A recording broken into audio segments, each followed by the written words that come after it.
Oh no, Pierre. Oh man, he's in trouble. I'm telling you, Pierre Gasly is in trouble after this Monaco Grand Prix.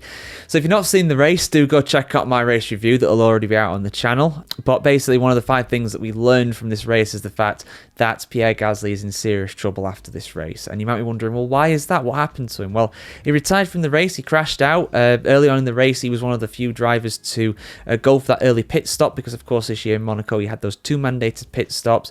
It was him, Ollie Behrman, Yuki Tsunoda and Gabriel Bortoleto all went for an early stop. Bortoleto had to go for an early stop because, he kind of crashed into the barriers and somehow kept going. Fair play to him, but really poor from him, actually, I must admit, to actually get caught up with Kimi Antonelli there. Difficult position to be put in, but very much a rookie error. You should have known to back out. But anyway, that's not what we're talking about here. We're talking about Pierre Gasly, a much more experienced Formula 1 driver, and in truth, someone that really should know better. So like I said, he crashed early on in the race, coming out of the tunnel. Some people were thinking that he had some sort of brake issue. I heard on the Sky coverage here in the UK that when he was being interviewed, he said, "No, I didn't have brake trouble. I was just complaining about my lack of brakes after the crash." And the reason for that is because he had a wheel hanging off. His front left wheel was completely hanging off because he slammed into the back of Yuki Tsunoda. By the way, how sturdy is that Red Bull? Because he somehow continued. Didn't have any damage to his rear wing as far as I could tell.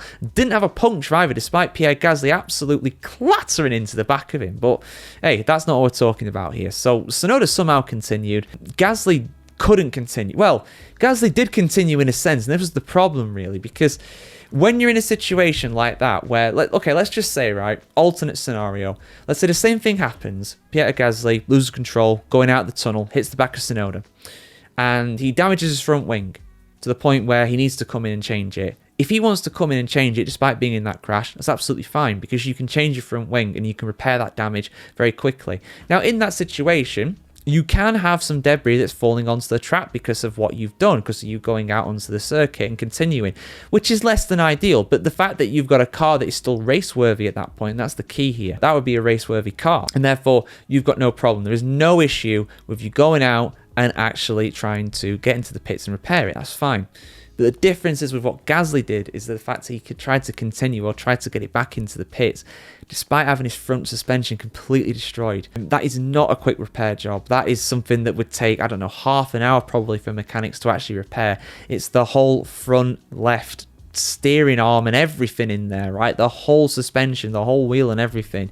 It's all off at that point. So that is not a quick repair job. That effectively ends your race. Even if you repair it, you're like 10, 15 laps down at least at that point. There's no point competing at that point. None at all. So, Gasly was never going to be able to continue. Now, I haven't heard the full radio conversation between him and his engineer, but regardless of that, the fact is that Gasly drove it all the way from the Nouvelle Chicane, where this incident happened, all the way to the pits.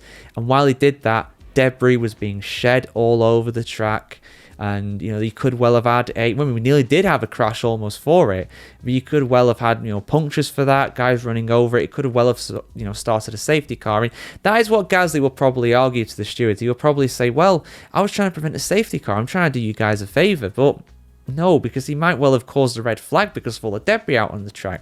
If one of these Formula 1 drivers actually ran over some of that debris, it could have easily caused a puncture. We've seen it before. Valtteri Bottas ran over debris at the Baku Grand Prix, the Azerbaijan Grand Prix 2018, was it 19? Something like that. A good few years ago now.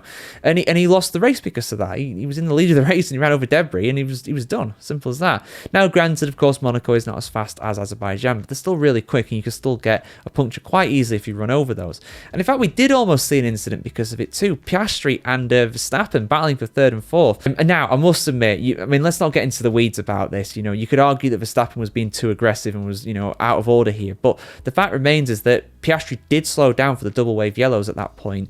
Verstappen got caught out by it, almost ran into him, and tried to overtake him during a yellow flag zone, or at least that's what it's looked like anyway. And that was all caused by the debris. Piastri would not have had to slow down so suddenly to avoid the debris, which is only just off of the racing line coming out the Nouvelle Chicane. So, unfortunately, I think that Pierre Gasly is going to be in a lot of trouble here.